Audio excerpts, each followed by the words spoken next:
In Excel, you might have a group of numbers or dates that you want to add a set amount to.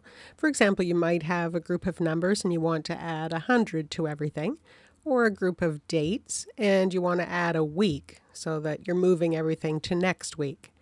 We're going to look at how you can do that manually, and I'll show you a couple of macros that you can download from my website that will let you click a button and automatically add a number to a selected range of cells. So first, the manual option is Paste Special. So I've got these cells and I'd like to add 10 to everything on this worksheet. So in a blank cell, I'll type the number 10 and press Enter, and then I'll copy that cell. So I've selected it, and on the Home tab, I'll click Copy. Then I'll select all the cells where I want to add that number, and I'll click this arrow below the Paste button and go to Paste Special. Under Operation, click Add and OK. And now everything has increased by 10. Once I've finished, I can go back and just clear that cell. Just select and press the Delete key. If this is something you do frequently, it might be easier to do with a macro. So I've got a couple of examples here. In this example, I've got a button that runs a macro which adds a set number to the selected cells. And in the sample file, I've got it set up so it will add 7.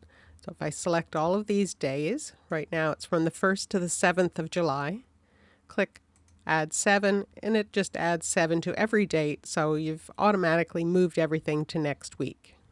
It will also add 7 to numbers, so if I select these cells and click Add 7, it does it very quickly. There's no cell where you have to go and type a number and then clear it out later. And the other macro asks you what number you'd like to add, so it's a little more flexible. So here, if I select all of these cells, and I'd like to add 100 to them, I click this button. The input box appears and asks me which number I'd like to add. The default I've got set up is 7 because usually I'm working with dates and I want to add a week, but I can type any number here. So I'll type 100, click OK, and it changed just those cells but left everything else as is. Do the same thing with dates. I can add 7, and it didn't change anything else.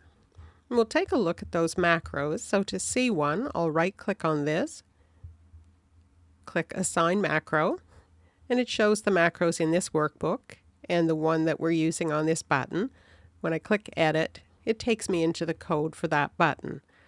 So we've got some variables set up, and the range that it's going to work on is the selection. So only the cells that you have selected will be changed.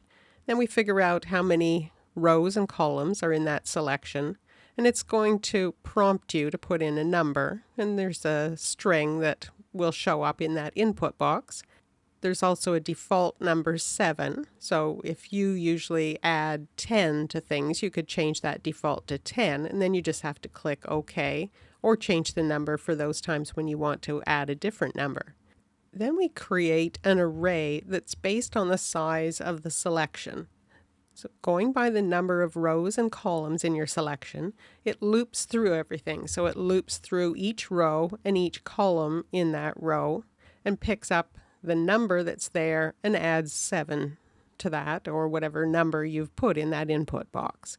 And then it takes all of those new numbers and puts them into the selected range. So the selected range value becomes that array that we created with the increased numbers. The other macro is very similar, but it doesn't have an input box, it just has a set number. So you could change that if you're not usually working with dates and want to add a week. If you like to add 100 to things, or 10.5, whatever number makes sense for you, you can put here as the value for that variable. And then these macro buttons, just click them to run the macro.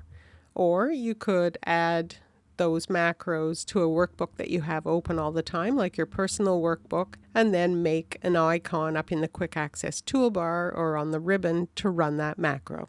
For more Excel tips and tutorials, and to download the sample file for this video, please visit my Contextures website at www.contextures.com.